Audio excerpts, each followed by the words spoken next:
All right, it's been over 2 weeks since we had our victory conference. Sino sa inyo you were able to take part, whether that's day 1 or day 2? Okay, yung mga nag-campus conference, pero pa ba rito? Maingay pa ba kayo?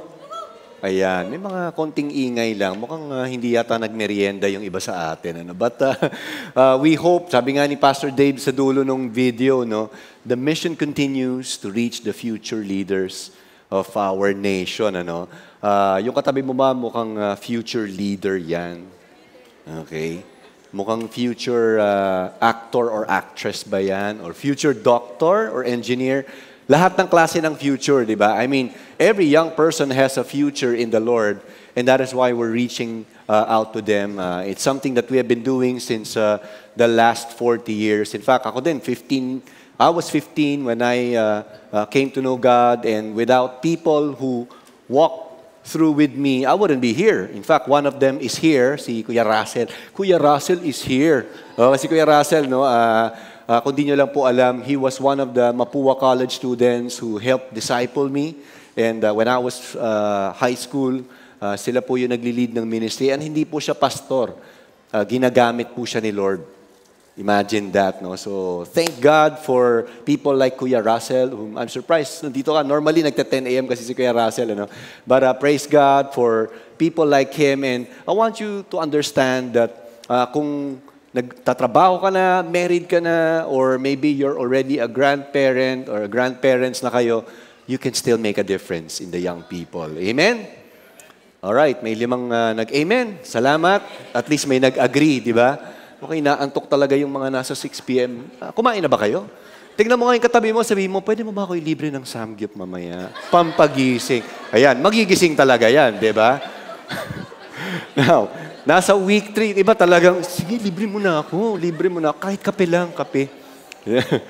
Week 3 na tayo ng series natin, na New Gen, and I've talked about this topic for the past 2 weeks. In fact, objective talaga natin is yung ma-emphasize lang natin yung commitment natin as a church to raise, to prepare, and to really eventually launch out the future leaders of our nation.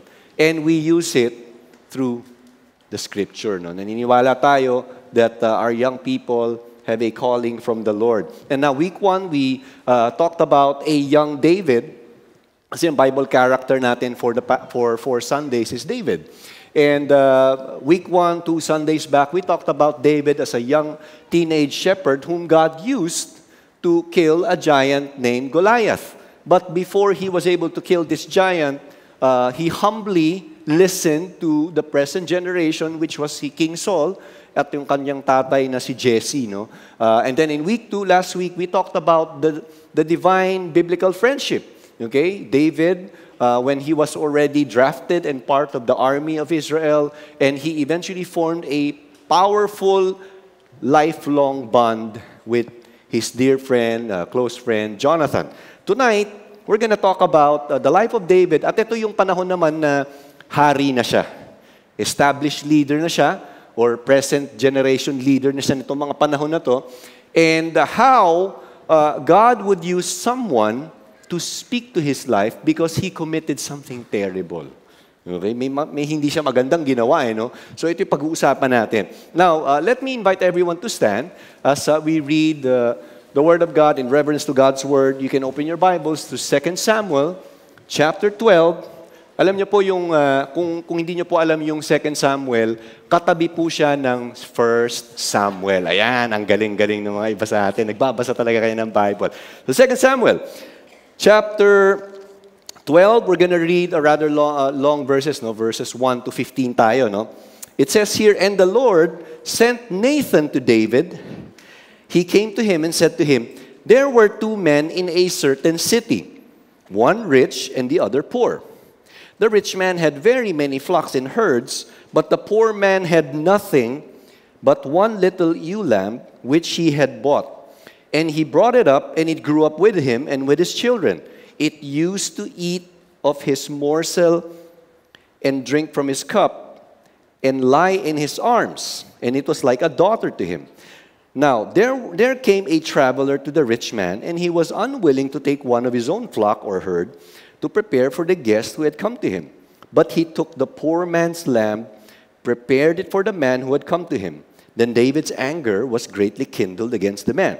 And he said to Nathan, "As the Lord lives, the man who has done this deserves to die. And he shall restore the lamb fourfold because he did this thing and because he had no pity."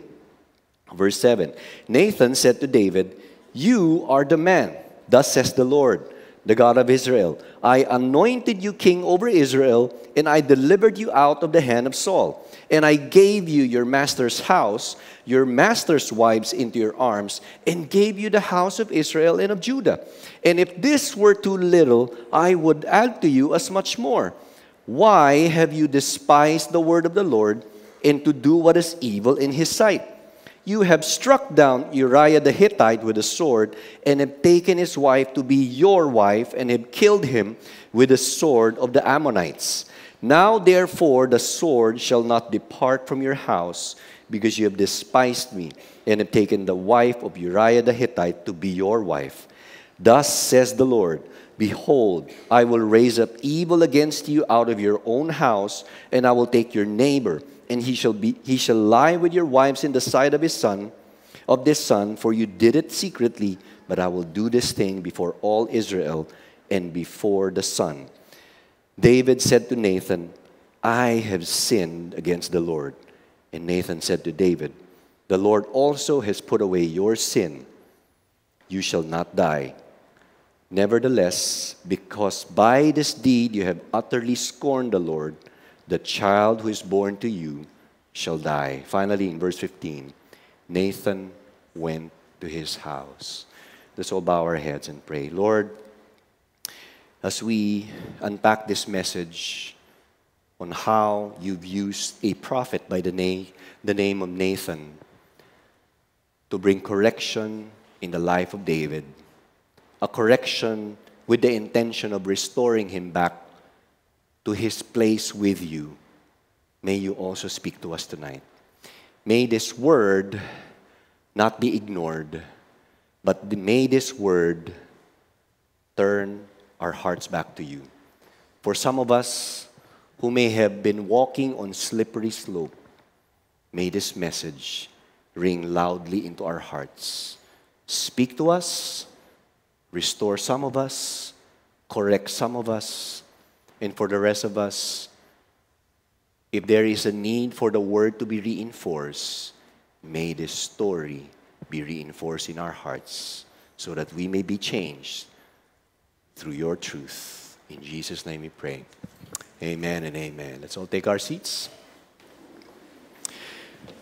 You know, alam mo, sino sa inyo mahilig kayo sa mga relaxation? Nag-i-spa. Okay, may mga nag-i-spa ba dito? Yung iba sa atin siguro, nag-gym. Yung iba sa atin, nagra-running. Ako yung pamparelax ko, no? Medyo hindi siguro usual to, ewan ko sa inyo. Pero ako lang, yung kami ng anak ko, whether si David nandito, tsaka yung bunso, ang pamparelax ko, nanonood kami ng mga nakakatawang video ng pusa. Okay. Kala mo, gym, no? Ano kaya yung pamparelax ni Pastor? Ayan, unang-una ko na-enkwentro tong pusang to, no? Hindi ko alam kung may pusa kayo. Sino may pusa kayo? Yung namumulot ka ng pusa, ngayon may 100 pusa ka na sa bahay, di ba? Nangingiyaw-ngiyaw. Yung pusa namin, yung pusang napanood ko, natawa lang ako one time kasi may naglagay ng pipino, tapos yung nagulat, kung nakapanood na kayo na ganun, natawang-tawa kami nung first time na napanood ko yan. May isa pang pusa, no? Yung, alam mo yung samahan ng mga pusa, alam niyo yung tawag doon? Pangkat, di ba? Alam niyo yan, pangkat. Nasamahan ng mga pusa, di ba? O yan, nag-away-away sila. Tapos yung natawa lang ako one time kasi may isang video na hindi niya alam, medyo pababa na yung bubong, nahulog. Nakakatawa lang talaga itsura na yun. No? And I think we all have some blunders or bloopers that when you look back or when you remember, natatawa ka lang. May naalala ka ba? Yung maybe siguro, may salamin ka or probably hindi mo nasuot yung yung contact lens mo, tapos mahilig ka sa kape. So, naglagay ka. Akala mo asukal, iodized salt pala. So, pag inom mong ganun, nagulat ka. Di ba, no? Ako, naalala ko, many years back when our kids were still small, we were kind of in a hurry kasi nakatira kami sa Mandaluyong and normally yung supermarket namin, Pioneer Center, no? Alam niyo ba yung Pioneer Center? Malapit lang dito yon. So, nagmamadali kami, nag-grocery kami, ganyan-ganyan. So, after almost an hour, I remember my daughter told me, Dad, sabi niya gano'n, nakatingin siya sa sinelas ko. Hindi pareho ang sinelas mo, Daddy. Yun, di ba? So imagine mo, hindi ko alam ang tawag dito, may sinelas ako, sabi, so natawa na lang ako, sabi, kaya pala, pag yung naglalakad ako noon, nagmamadali ako, parang hindi pantay. No? Sometimes, may mga bloopers tayo na pag inisip natin, when we look back, nakakatawa lang, pero minsan din, meron tayong mga nagawa in the past na hindi nakakatawa. Tama ba? May mga bagay na kapag naalala mo, minsan it brings tears to you, because you know that you have left a trail of heartache on lives of people. Okay? Because of wrong decisions, rash decisions, or sometimes we fail to put our mouth in check. Okay? And so ito yung gusto natin pag-usapan. No? When faced with a mistake, a sin, or a blunder, what do we normally do? Okay? Pag naalala natin yun, di ba? And when we're corrected by someone, how do we respond? Do we listen? Do we ignore? Do we make comments? Do we reason out? Or do we pause for a while and ask the Lord, Lord, what this person was telling me makes sense. What my wife is telling me makes sense. What Lolo is telling me makes sense. Maybe what my child is saying makes sense because our children make sense as well. Okay. Di ba? Minsan ginagamit naman ng Panginoon ng mga bata to be able to speak the truth into our lives. Now, the story we just read happened at a time, and I mentioned earlier that David was already settled as king. Okay? Hari na siya ng Israel. Everything has been settled and everything has been in control. He was distant already from his previous life when he had to be a fugitive. Okay? Hinahabol siya ni King Saul nung kabataan niya dahil gusto siyang patayin out of his envy and because he didn't want David to become the next king, even though he was already anointed king, anointed to become the next king of Israel. Basically, he was living the dream. Okay? Ito na yung pangarap, siguro pinapangarap niya lang dati, nandito na siya. Okay? Now, as Israel's king, God used David to firmly establish the kingdom in his rulership. Now, we fast forward to 2 Samuel chapter 11. We will discover that King David, the man of faith, and this man of God, or the man who loves God, meron din pala siyang dark side. Okay? And I think if you unearth our past, we also have our own dark sides, dirty little secrets. And this was a time when he failed to guard himself from temptation. Okay? At hindi ito yung temptation lang na sabi ni doktor sa'yo, huwag ka muna mag-ice cream, pero nag-ice cream ka. Sabi ni doktor sa'yo, pwede ka ng isang kutsara o kutsarita, pero ikaw 10 kutsara. Parang, hindi po ito yung ganitong pinag-uusapan nating temptation. But the temptation here affected so many lives of people. At ito yung gusto nating tignan. Now, because we don't have much time, I would strongly encourage you, when you go home, bago ka matulog, basahin mo yung 2 Samuel chapter 11. Para magkaroon ka ng idea, ano ba yung ginawa na talaga ni David? Ikikwento ko, isa-summarize ko, pero maganda basahin nyo rin on your own. Now, in 2 Samuel 11, instead of leading Israel, sabi sa verse 1, he was supposed to be leading Israel in a war during springtime. Because in wintertime, siyempre, kung may yelo nga naman, mahirap nga naman makipaggera, no? So, springtime, everything was, maganda. The weather was good. So, he was supposed to be leading Israel into the war. But he decided to stay home. And when he was staying home, while walking on top of the roof, he saw sabi sa Bible, he saw a beautiful woman bathing. And alam mo naman ng mga kalalakihan. Okay? So you can fill in the dots. Pag binasa nyo, it's all there. Nandun naman yung detail. What did he do? Okay? Nung nakakita siya, wala namang YouTube dati. Okay? Wala namang YouTube dati. Alam mo ginawa niya? Nagpatawag siya ng messenger. Sabi niya, pakitanong nga kung sino itong babae na naliligo sa kabila. And then he got the message, and the message was, Sir, si Bathsheba po ito. Asawa po ni Uriah the Hittite. Now, alam niyo ba, kilala niyo ba kung sino si Uriah the Hittite? Uriah the Hittite was no stranger to David. Because long before he became king, Uriah the Hittite was part of his 30 mighty men, which you could read in 1 Chronicles chapter 11. One of his 30 men. Okay, mababasa natin yung exploits dyan.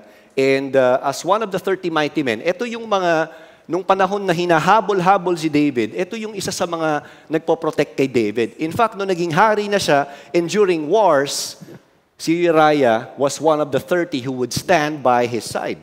Kung muntik nang mapatay si David, naandyan si Uriah ready to die for his king and for the kingdom of Israel. Now, with this same guy, David ignored the warning sign and said, "Go ahead, get that girl for me." And so he did what he wanted to fulfill the lust of the flesh. And in verse 5, verse 6, Bathsheba sent a messenger, a Facebook messenger post. Hindi naman ganun. Wala namang Facebook noon. Nag-send siya ng message. Sabi niya, "Mahal na hari, buntis po ako." Naku, yari, di ba? Nabuntis niya yung asawa ng isa sa pinaka-loyal niyang warrior. Can you imagine? Okay? Now, for obvious reasons, malaking iskandalo to para sa isang hari na stable. Okay? Imagine if there was Facebook and Twitter, ano kaya ang itsura nun? Nagte-trending siguro si King David in the wrong side. Okay? Dahil may iskandalo. And I think, tayo mga Pinoy, no, sanay tayo sa iskandalo. Lalo nating pinuputakte, no? Yung pinag-uusapan natin lagi. Kahit nagpapaload ka lang ng 100 piso sa gasolina, pinag-uusapan yun. 100 lang, mabilis lang yun, di ba? Nag-uusap kayo, no? Parang ganito yung nangyayari. Pinag-uusapan siguro siya. And he would want to keep it a secret. So what did he do? Gumawa siya ng paraan. Pinatawag niya si Uriah. From the battlefield, nagpadala siya ng messenger, balik niyo si Uriah. Sabi niya ganun. May game plan si David sa isip niya. Ang inisip niya, bibigyan ko ng regalo si Uriah, ibabribe ko siya, papakainin ko siya ng lahat ng masasarap na pagkain. Tapos sabihin ko sa kanya, "Uriah, uwi ka muna, namimiss ka na ng misis mo." O totoo to, hindi ako nag-iimbento. Basahin, sabi ko kanina, basahin niyo yung chapter 11. Okay, akala niyo nag-iimbento lang ako, no? Hindi siya umuwi because Uriah was a loyal soldier to the king and to the kingdom. Okay? So natulog siya sa couch, sabi sa Bible. No, the next day, nagulat si David. Naku, yung plan A ko, pornada. Sabi niya gano'n, "Uriah, bakit hindi ka umuwi?" Sabi natin, di bale. Siguro, nagulat siya sa reaction ni Uriah. Sabi, "Halika lang, inom muna tayo. Marami akong masasarap na wine dito." Siguro 100 klaseng bote ng wine yung pinakita. Mamili ka. Nilasing niya si Uriah, pero siguro si Uriah, kahit lasing na, medyo may control pa rin siya sa isip niya. Hindi pa rin siya umuwi. Doon pa rin siya sa couch natulog. Naku, nag-isip si David. Sabi niya, delikado talaga to. Napaka-loyal nitong mighty warrior kong to. Sumulat siya ng message. Okay? Tinupi niya, binigay niya kay Uriah. "Uriah, pakidala naman to kay Joab." Yung general, yung army general niya. Pakibigay sa kanya, importante to. Punta ka na sa battlefield. Alam mo kung ano nakalagay doon? Nakalagay rito, "Dear Joab, kamusta ang gera? Gusto ko, gawin mo, ilagay mo sa harap si Uriah kung saan matindi ang gera at gusto kong mamatay siya doon." At sino nag-hand deliver? Si Uriah. Okay? It's like a kiss of death that he delivered for himself. And it did happen. End of the story? Wow. Everything is swept under the rug. Okay, let's go back. Normal kingdom again. Panalo naman tayo sa gera. Hindi pa tapos. Okay, here's what it says. Chapter 11, 2 Samuel, verses 26 and 27. When the wife of Uriah heard that Uriah, her husband, was dead, she was overjoyed to marry a king. Ganun ba? Hindi. She lamented over her husband. Verse 27, when the mourning was over, nakipag-mourn si King David? Hindi. Sabi niya rito, David sent and brought her to his house, and she became his wife. Wow! Grabe, no? Can you imagine? Pinatay mo yung asawa ni Bathsheba, okay, asawa ng kanyang loyal soldier, tapos nung namatay, tapos na yung mourning, maybe 40 days of mourning, halika, wala naman na yung asawa mo eh, ako na magiging asawa mo. Parang ganun lang, parang telenovela lang, ano? And she became his wife and bore him a son. Now, here's the last part of the verse in chapter 11. But the thing that David had done displeased the Lord. Tapos na ba yung storya? Hindi. We move to chapter 12. Take a look. Chapter 12, the plot thickens. By inference, pag binasa natin yung verse 1, we would take note that God was the one who sent Nathan the prophet to pay a very important and crucial visit to King David in his royal court. Now, instead of confronting him straight for his sin, nagkwento si Nathan. Kasi noong panahon, siyempre yung hari, siya na rin yung nagsisilbing hugado, judge. Okay? Nagkwento siya. Sabi niya, alam mo, mahal na hari, may kikwento ko sa'yo. Merong dalawang tao. It's as if he was telling a court case. Sabi niya, may isang mayamang lalaki at may isang mahirap na lalaki. Yung mayamang lalaki, marami po siyang ari-arian. In fact, ang ari-arian dati, para masabing mayaman ka, marami kang hayop. Herds, flocks, and all that. And then there was this poor man who only had one animal, okay, as his prized possession. One little ewe lamb. Now, when I research, ano ba itong ewe? Nakakadiri ba to? Hindi siya nakakadiri. One ewe, ibig sabihin nun, female lamb, na bata pa. Alam nyo, in old times, ang isang babaeng hayop, yan lang yung pagkakataon niya para maparami ang kanyang hayop. Siyempre, hindi naman manganganak ang lalaking hayop, di ba? So, ito yung pag-asa niya para siguro yumaman. Pero nung nagkaroon ng bisita, yung rich man, alam mong ginawa niya, nagpatawag siya ng siguro, may mga private army siya. Pinadisarma niya yung poor man. Sabi niya, amin na yung little ewe lamb mo. Okay? Masarap na lamb chop yan. Okay? Pinapatay, pinakain niya, inihain niya sa bisita niya. Probably, I was just imagining when I was reading the story, hindi pa siguro tapos magkwento si Nathan, gets na ni King David, matalinong hari ito eh, galit na galit si King David. Ano sabi niya? Verse 5 and 6. David's anger was greatly kindled against the man. And he said to Nathan, as the Lord lives, the man who has done this deserves to die. Sabi niya ganon. Verse 6. He shall restore the lamb fourfold.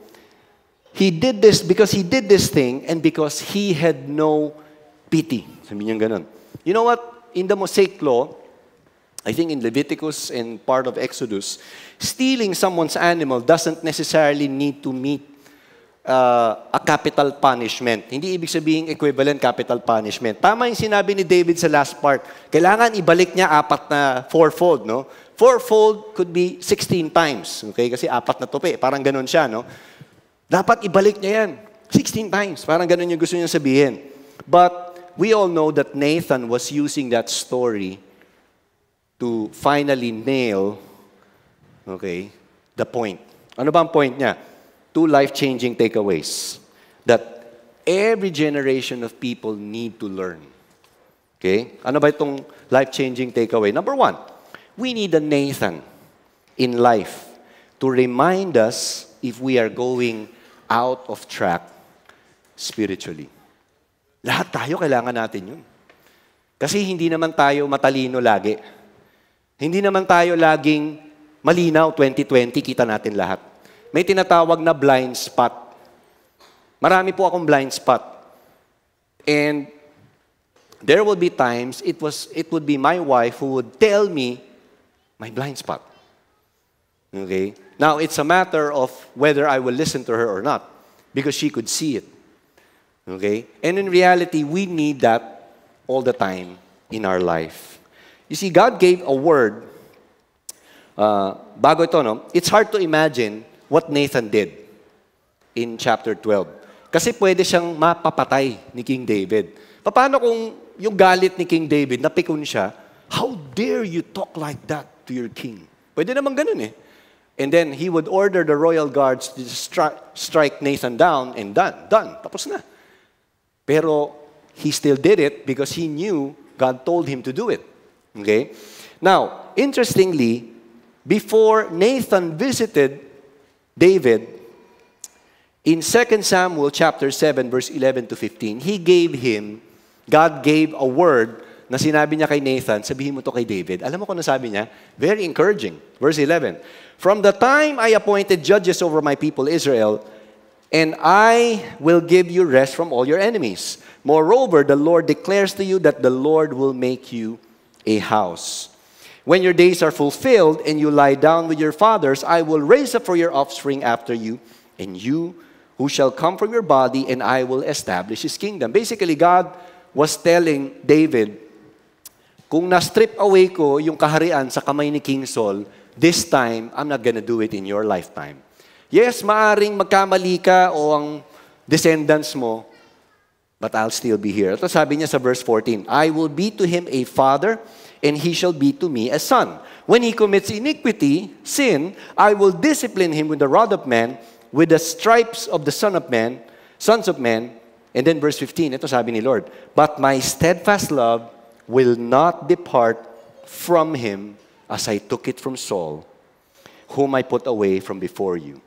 You see, unlike the reign of King Saul, God stripped the kingdom away from him because he willfully disobeyed God again and again. And then He gave that kingdom to King David.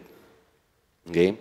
Now, in 2 Samuel chapter 12, God used Nathan the prophet to perform a spiritual heart surgery to David. Kasi nasa ICU na si David spiritually. You know why? Bible scholars believe his heart has been so callous because it has been 9 months or more since the murder of Uriah and the adultery had been committed. Medyo mag-iisang taon na sa standard ng panahon natin, sa Gregorian calendar, kumbaga. Mag-iisang taon na, and dead malang si King David. Life goes on lang. Sige, girahin natin, mananalo tayo, puro ganun lang siya. So, kailangang ipadala na ni God si Nathan, the prophet, para gisingin na si David. David, 10 buwan na o 11 months na. May baby ka na eh. Nanganak na si Bathsheba. Parang ganun yun. Okay? While King David appeared to have gotten away from sin, what he did many months after did not escape the watchful eyes of God. It's no wonder the Lord sent Nathan to confront him of his sin. That's why in verse 7, after telling that story, Nathan said, ano sabi ni Nathan? "You're the man." Hindi ito yung "you're the man" na, "you're the man." Hindi ganun eh. Pag inimagine mo yung tono ni Nathan, siguro talagang nagigil siya. "David, King David, you're this man. Ikaw po yung nagnakaw. Ikaw po yung taong nagnakaw. Ikaw po yung mayaman na nagnakaw nung hayop at pinakain mo sa bisita mo."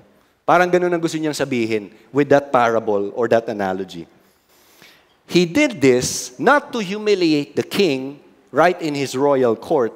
He did this not to condemn him or to make him feel terrible, but with the purpose of letting him understand, mahal na hari, hindi ka po perfect, nagkasala ka, kailangan mo rin pong mag-repent. Kailangan mo pong humingi ng tawad kay Lord. Nagkasala po kayo. Kaya po ako pinadala ng Panginoon dito. Yun po ang gusto niya sabihin. King David does not need a court official who would scratch his back when there's an itch. Okay? Yung oo lang, yes man, yes sir, yes sir. Alam niyo kung sino yung yes man dito sa 2 Samuel 11? Si Joab, yung army general niya. Alam niyo kung bakit?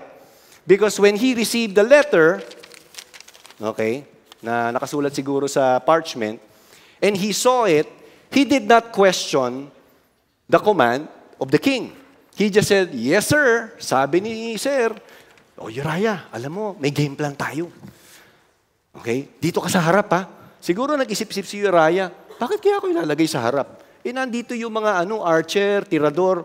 Pero siguro dahil matapang siyang lalaki, sige, laban tayo. Baka isa pa siya sa mga unang tinamaan at namatay agad. Joab never questioned this. Okay? Because he was probably afraid of the king. At hindi man lang niya inisip, teka, mighty men to 30 of the mighty men. Malalagasan na naman ako ng isang matinding sundalo. But he never questioned because he was a yes man to King David. 2 Samuel 11, verse 14. In the morning, David wrote a letter to Joab, sent it by the hand of Uriah. Ito yung sasabi ko. In the letter he wrote, set Uriah in the forefront of the hardest fighting, and then draw back from him, as if to say, teka, huwag kayong susuporta, hayaan yung mamatayan, parang ganun yan. Iwan mo siya mag-isa dyan. That he may be struck down and die. And as Joab was besieging the city, he assigned Uriah to the place where he knew there were valiant men. The men of the city came out, fought with Joab, and some of the servants of David among the people fell. Uriah the Hittite also died. Joab knew the game plan or the military ploy, but he never lifted a finger, never questioned what the king said. Alam niya, utos ng hari, malalagasan, pero hindi siya nagtanong. Tanong, knowing that just like David, we can fall into sin or even commit spiritual blunders, do we have a Nathan in our life? Meron bang pwedeng mag-check sa atin, kumausap sa atin, pag-prayan tayo, kung may kahinaan tayo, or happy na tayo, Sunday in, Sunday out, may Joab naman ako na kahit nakikita niya nagkakasala ka na, okay lang yan, Christian ka pa rin. Milk tea tayo Hindi po May Nathan ka ba? O happy ka na may Joab ka? Or, worse, wala. As in wala. Solo flight ka. Kaya ko to, pastor. Kristiyano ako for life. Ako lang bahala, basta nagbabasa ako ng Bible. Kami lang ni Lord. Yeah, tama naman yun. Personal relationship naman tayo. Pero, hindi natin to kakayanin on our own. I cannot do it apart from my wife. If my wife corrects me, which happens a lot of times, I won't be able to make it. And there are other people in my life who would do that. It's not easy. But, you look at Nathan. God sent him there to speak to the life of David. Bakit pa kailangan natin ng mga Nathan sa buhay natin? Hindi naman kailangan 20, 30 yan Minsan nga, 3 lang ang isasindigad sa buhay mo Pero yung 3 yun, sapat na yun. Diba? Kumbaga, sinabunan ka na, binanlawan ka na, malinis ka na. Okay? Parang ganun yan. 3 lang yun. Pwede na. Okay? Because we all have blind spots. Kailangan natin ng Nathan. May mga bagay sa buhay natin na maaaring di natin nakikita, yan ang magsasabi sa atin. Bro, working hours, nagmo-Mobile Legends ka, 8 hours, hindi ka man lang nagla-lunch break, tindi, di ba? Kailangan natin ng mga ganun. There may be times what we say or do could hurt people. And just like what David did, the worst part is if we don't allow people to speak into our lives, pwedeng ma-endanger na rin ang buhay ng tao or ma-endanger na rin ang kinabukasan nila just because we just want no one to speak into our lives. Okay na ako. Ako na, kaya ko naman yan May Bible naman Di ba? Kayang-kaya ko na to. You see, hindi naman hinayaan ni God si David Because when you look at what happened, God did not let him move on kasi medyo matagal-tagal na. Okay, anyway, okay lang yan. Because if God allowed him, he would have been destroyed by that sin. And he wouldn't be able to successfully transfer the kingdom to his son, which will be discussed lengthily next week. God's grace abound And so he sent a word to Nathan, okay? And he used this courageous prophet to speak to his life. Church, we all need a Nathan in life to remind us if we are getting out of track spiritually. Second life-changing takeaway as I close. We can only learn and experience His transforming power when we, what's the attitude here? Humbly accept godly correction. Humbly, not proudly. Chapter 12, verse 7 to 10. Thus says the Lord, the God of Israel, I anointed you king over Israel. I delivered you out of the hand of Saul. I gave you your master's house and your master's wives into your arms, and gave you the house of Israel and of Judah. And if this were too little, I would add to you as much more. This was like God telling David, kulang pa ba? Sa'yo na yung kaharian, ininherit mo na yung kaharian na dapat kay King Saul, pinagpala kita ng napakaraming bagay, at kung kulang yan, kung humingi ka sa akin, marami pa akong ibibigay sa'yo. Yun ang parang gustong sabihin ni Lord.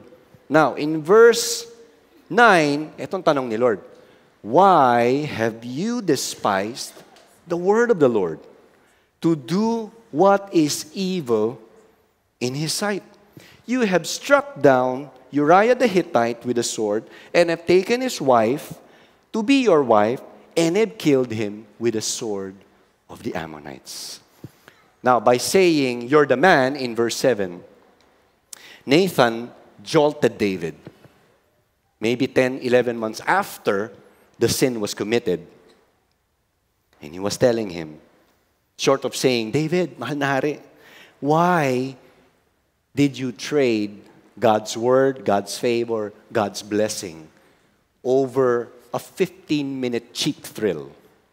15 minuto lang yan, mahal na hari. Pinagpalit mo yung pagpapala ng Panginoon sa buhay mo, yung kabutihan ng Panginoon sa buhay mo, pinagpalit mo para lang sa ilang minutong kaligayahan. Yun ang gusto niya sabihin. Question. Do we exchange the grace of God, the goodness of God in our life, the compassion of the Lord, for a cheap thrill over a mobile phone, over your laptop, over a certain video that you know you shouldn't be watching because God is telling you don't. But because you chose your flesh, you give in. That's a question. Now, before we read how King David responded from Nathan's life-giving rebuke, think about this. When man's sinful acts are exposed, how do we normally respond? Some people would respond with excuses or the tendency to rationalize. Kuya, tao lang naman ako. May kahinaan din. Have you ever said that before as an excuse? Kuya, ma'am, may kahinaan din ako. Tao lang ako. No? Parang ganun lang yung gusto niya sabihin. Kaya ako bumigay. Ang ganda niya kasi. Ang gwapo niya. Para siyang K-pop idol. Kaya ako bumigay. No? Or it could be another way of saying, kasalanan ko bang sumakabilang bahay ako? Parang palay lang to na tutukain ko na lang. Kahit may asawa ka na. At may mga anak ka na. Pwedeng ganun. Excuses. The tendency to rationalize. Maybe, it's something like this. Paano ba to? Malaking skandalo to. Presidente pa naman ako ng kumpanya. Tawagin yung mga PR machinery natin para maitago yung iskandalo. And we often see that in the news. We read that in the news. Some people just try to resort to minimizing sin. How do they minimize? By saying, hindi naman ako nagnanakaw ng 200 million. 100,000 lang. Grabe yung increase ng tuition sa public school namin. 100,000, one SIM. Public school, Grabe, no? Minimize. Hindi ako kagaya nila. Yan, grabe magnakaw. Na-minimize yung kasalanan. Again, some people tend to deflect sin by blaming others instead. Kasalanan ni tatay, Kasalanan ng pamilya ko, kasalanan yung Jose Rizal. Lahat na lang, sinisi. Pati si Jose Rizal, nananahimik na. Sinisi. Di ba? Minsan ganun tayo, di ba? May tendency tayo, blame it to others. Truth is, God won't allow David to blame anyone. God won't allow David to blame circumstances in life for his sinful acts. Instead, God wanted him to be responsible for his own sin. By sending Nathan to confront him, God gave the king no space to blame someone, no room to blame circumstances, no space to blame the Lord himself. Married people, when we're going through marital shaking, the easiest route is to blame your spouse. Kasalanan mo yan, wala ka ng oras sa akin. Hindi mo na ako pinagtitimpla ng kape. Hindi mo na ako pinagluluto. Hindi mo na ako pinaglilinis ng bahay. Ay, hindi pala, baliktad pala. O, tama, di ba? Hindi mo na ako pinaglilinis ng bahay, kaya madumi yung bahay, ako tuloy naglilinis. Ano ba, hinahanap mo ba helper? Di ba? Kasambahay ba hinahanap natin? Pero minsan, look at the mirror. Ako ba to, Lord? Baka meron akong nagawa, nasabi, na hindi tama. Na hindi na nakaka-please kay Lord. We can do what Nathan addressed to David. Lord, I'm that man. I'm that husband. I'm that wife. May shortcomings ako. Patawarin mo ako. Ako po yun. When you're going through financial straits, go ahead, assess your account, and think about it. Nawaldas mo ba yung provision ng Panginoon? Kaya ka nagkakanda-kanda utang? If God is telling you, give back your tithe, it's been 5 years, but you've been stealing from the Lord. Ito ba yung sinasabi ni Lord? Or, if God has been telling you, why don't you practice generosity? I have blessed you so much, but then you wouldn't. Kaya nakakahirap. Again, it goes back to verse 7. You could tell the Lord, Lord, I'm that man. Or Lord, I'm that woman. Hindi ko po naingatan yung pinagkatiwala mong resources sa akin. Patawarin mo po ako. Restore me. Give me the grace to overcome this challenge. For David, after listening to Nathan's sharp rebuke to reveal what he did, here's how he responded. Do you want to know? Verse 13. David said to Nathan, away from me! Hindi. Sabi niya, I have sinned against the Lord. What is God trying to tell us? Ano ba ang mensahe ni Lord? We can only learn and experience His transforming power when we humbly accept godly correction.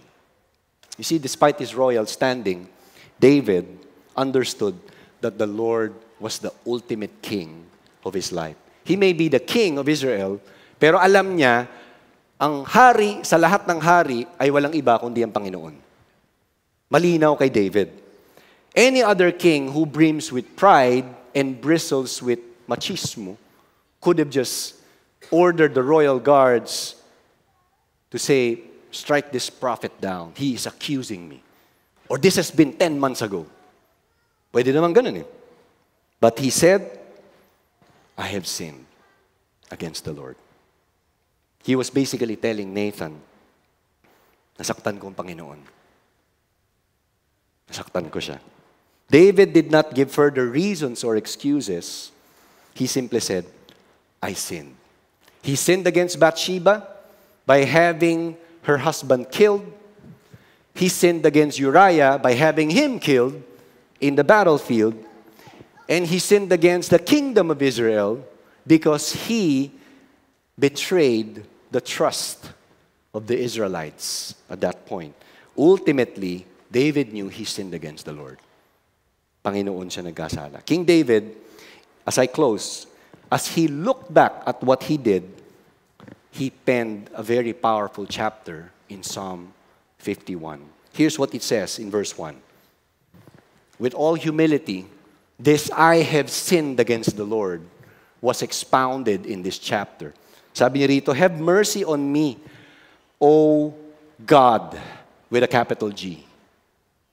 According to your steadfast love, according to your abundant mercy, blot out my transgressions. I went out of bounds, Lord. Verse 2, wash me thoroughly from my iniquity. Cleanse me from my sin. For I know my transgressions and my sin is ever before me. Now, verse 4 is very important. Kanino siya nagkasala? Against you, Lord. Yun, yung gusto sabihin. You only have I sinned and done what is evil in your sight, so that you may be justified in your words and blameless in your judgment. What is God telling us tonight?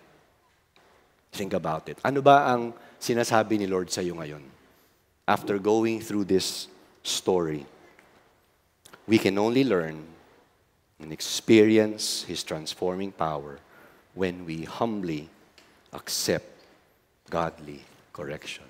2 life-changing takeaways as I close, and I'm going to call the music team. We need a Nathan. Lahat tayo. Kahit papastor ako, kailangan ko rin ng Nathan. We just came from a 3-day break with my wife. We went to Batangas. And may umampun sa amin na mga seasoned couples na very strong believers from another Victory Center. And we just soaked from the wisdom that God has given them.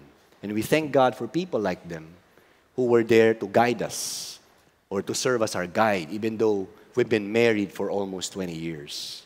And I hope we could have the same Nathan in our lives. Second takeaway, we can only learn and experience His transforming power when we humbly accept godly correction. Let us all stand. You know, as we stand tonight, and before we worship God, I want you to be quiet for now. Just close your eyes. Regardless if you've been a Christian for decades, 1 month, 1 year, or kahit gaano ka pa katagal or gaano ka pa kaigsi sa buhay Kristiyano, as your heads are bowed and eyes are closed, what is God telling you? Meron bang kasalanan na matagal mo nang tinatago, parang si King David? Maybe God is telling you, anak, pwede bang isuko mo na yan? Kasi matagal-tagal na yan. Magdudulot lang ng mas maraming problema yan sa buhay mo pagdating ng panahon. Kaya ako gusto yan. Pwede bang ilagay mo na yan sa paanan ng krus? Surrender mo na siya. Meron bang ganun si Lord sinasabi sa'yo? Take time. Confess it before the Lord. Just like King David, I have sinned against the Lord. Maybe you got hurt by someone and you've been holding on to that hurt for quite some time. And that hurt is poisoning your heart. Every time you're reminded, para bang push button, naiinis ka, nagagalit ka, napipikon ka. Why don't you give that up and say, God, eto na po yung hurt. Maraming beses, ilalagay ko na po ito sa paanan ng krus. Maybe it's the other way around. Ikaw naman na nakasakit. Pag naalala mo, you condemn yourself. You're hard on yourself. Maybe I need to read the Bible more para makalimutan ko to. You don't need more good deeds at this point. All you need is a genuine surrender to the Lord. And say, God, eto na po. Surrender ko na lahat. Take it away so that I can be restored. As your heads are bowed and eyes closed, go ahead. Confess them before the Lord. Tell the Lord, this is what I have done, so that you can be set free.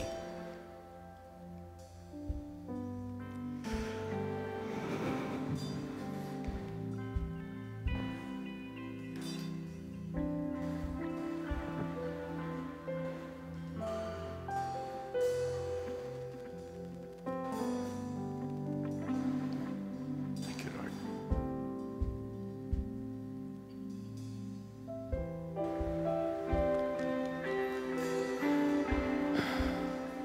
Lord, thank you. This story may have happened maybe 4,000 or 5,000 years ago, but the lessons from this story remain true. We thank you because by hearing this story, you're not trying to condemn your people. Lord, your word says in John 3:17, "For God did not send His Son to condemn the world, but to save the world through Him." Lord, we thank you. You came on earth, you died on a cross, not to condemn us, but to save us from our sins, from our folly, from our shortcomings. Forgive us. Remove the sting of sin that has been deeply embedded in our soul. And we pray what King David wrote in Psalm 51, "Create in us a clean heart. Renew a steadfast and right spirit within us." We pray that you will not cast us away from your presence. Take not your Holy Spirit from us, but restore to us the joy of your salvation and renew a steadfast spirit within us. Lord, gusto naming umalis sa service na to na wala na kaming bagahe. No more spiritual baggages brought about by our past. Whether it was done against us or it's something we did against other people, as we lay them at the foot of the cross, here we are. Cleanse us, change us, renew us, Lord God. We pray, minister to each one of us. Baguhin mo po kami. Wasakin mo po ang pride namin. Kung may yabang pa kaming natitira sa puso namin, totally uproot them. Let there be no room for pride in our lives, so that we can make room for the King of Kings and the Lord of Lords to fix us, to change us, to mold us, so that we can become the kind of people that you want us to be. We give you praise in Jesus' name. Amen and amen.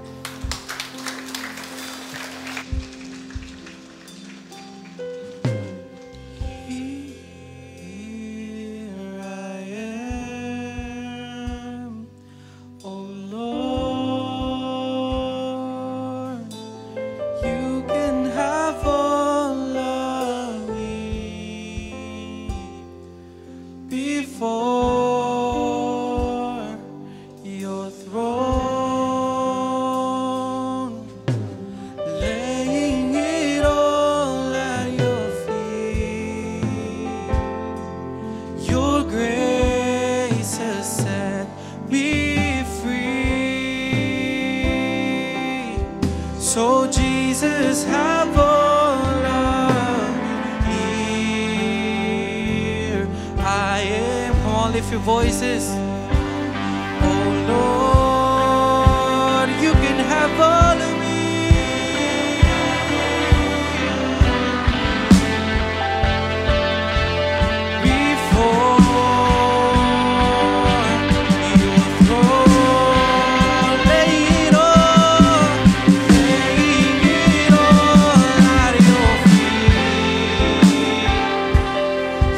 Grace has set me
voices.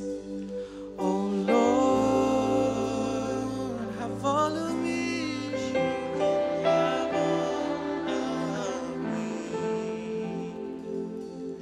Before your throne,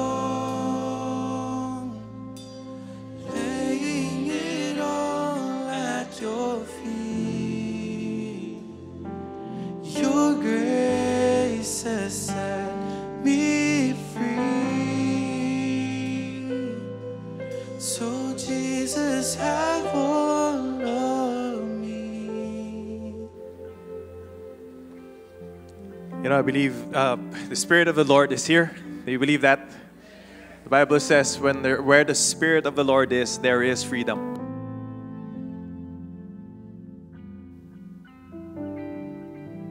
Check. Hello.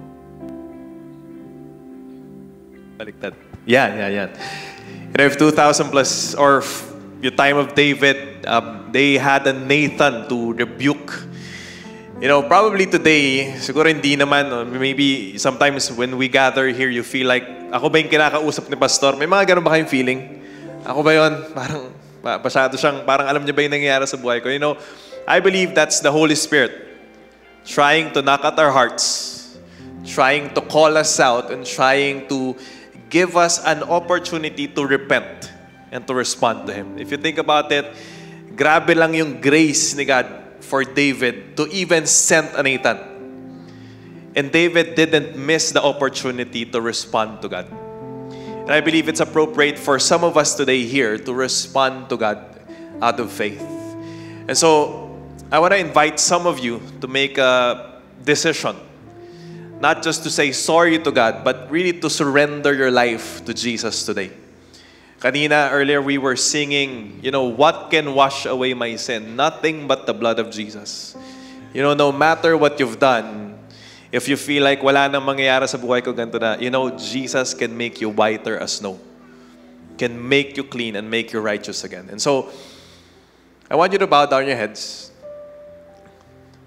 And I want to give you an opportunity today. If you know the Holy Spirit is speaking to you, alam mo lang, Lord, I cannot carry this on my own. Tagal mo nang tinatago. You've been trying to cover it with your works, sacrificing, but you know it's not enough. You're not living the life that Christ has for you. He has come and is calling you to give your life to Him. If ikaw yon, wala ka pang relationship with Jesus, you haven't surrendered your life to Jesus, can you raise your hand? With all humility. Yes, I see that hand. Don't look at the person beside you. Yes, I see that hand. Taas mo yung kamay mo. Taas mo yung kamay mo. Yes. Anyone else? I see that hand. I see that hand. Taas mo yung kamay mo. Yes. There we go. You know, here's what we're gonna do. If you're raising your hand, all right, I want to lead you to a prayer. And, you know, just follow along with me. Jesus, I know it's not an accident that I'm here today.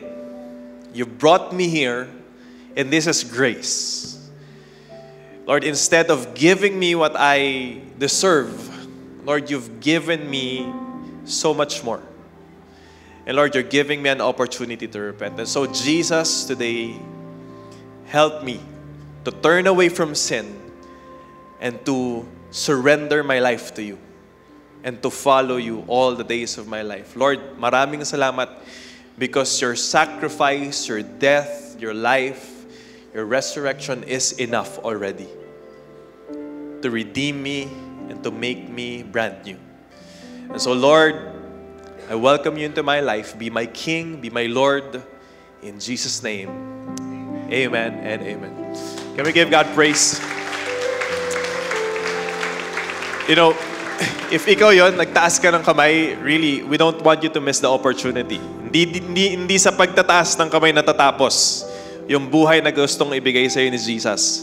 Come near here in front later. We will talk to you. We'll find a way to get in touch with you so you can grow with Christ. And last but not the least, before we go, again, look at the person beside you. Sabihin mo, maghanap ka ng Nathan mo. Okay? Alright? maghanap tayo ng Nathan natin. Hindi madali, masakit minsan, pero kailangan natin if we want to continue in our walk with Christ. Amen? Can we all raise our hands as we go? Lord, thank you so much, God. When we look at the life of David, God, there is so much that we can learn so that we can continue to follow you. And Lord, I pray that for every one of us today here in this place, Lord, even as we go, Lord, there's going to be a lot of temptations, again, that we're going to face in the week. But Lord, help us to turn away from those sin, to run away from that, and to turn to you. And use the people around us, Lord, to call us out and to bring us back to you, back to your heart, Jesus. Holy Spirit, protect us. Use us to be a blessing to our family, to our workplace, to our campus, to wherever you're going to send us. May you be glorified through our lives. In Jesus' name, amen and amen and amen. God bless you, and you are set.